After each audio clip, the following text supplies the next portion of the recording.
Big breaking news చూస్తున్నాం. తెలంగాణలో ఎంతో కాలంగా ఎదురు చూస్తున్న కేబినెట్ విస్తరణకు ముహూర్తం ఖరారైంది. ఈ మేరకు అధిష్టానం నుంచి గ్రీన్ సిగ్నల్ అందింది.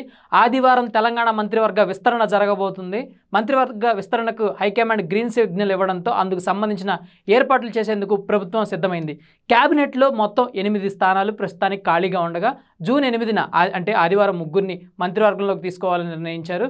దీనిపై సాయంత్రానికి రాజ్భవన్ నుంచి అధికారిక ప్రకటన రావచ్చని తెలుస్తోంది. తెలంగాణ కేబినెట్ విస్తరణపై కొన్ని నెలలుగా ఢిల్లీ స్థాయిలో అనేక చర్చలైతే జరుగుతున్నాయి. సీఎం, డిప్యూటీ సీఎం సహా అనేక మంది ముఖ్య నేతల అభిప్రాయాలను తీసుకుంది కాంగ్రెస్ హైకమాండ్. కేబినెట్లో చోటు ఆశించే వారి సంఖ్య భారీగానే ఉండడంతో అనేక సామాజిక, ప్రాంతీయ సమీకరణాలు పరిగణలోకి తీసుకుంది.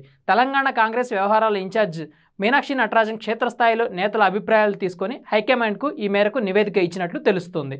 కేబినెట్లో చోటు కోసం కొంతమంది నేతలు తీవ్రంగా ప్రయత్నిస్తున్నారు. ముఖ్యంగా చూసుకుంటే వివేక్ వెంకటస్వామి, కోమటిరెడ్డి రాజగోపాల్ రెడ్డి, ఏనుగు సుదర్శన్ రెడ్డి, వాకాటి శ్రీహరి, ప్రేమ్ సాగర్ రావు, మధుసూదన్ రావు, ఆది శ్రీనివాస్, విజయశాంతి రేసులో ఉన్నారు. నల్గొండ నుంచి బీసీ కోటాలో బేర్ల ఐలయ్య, ఎస్టీ కోటాలో శంకర్ నాయక్ పేర్లు కూడా తెరపైకి వస్తున్నాయి.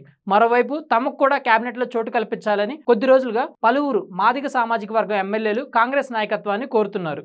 రంగారెడ్డి జిల్లాకు కేబినెట్లో ఖచ్చితంగా ప్రాతినిధ్యం కల్పించాలని పలువురు కాంగ్రెస్ నేతలు డిమాండ్ చేస్తున్నారు.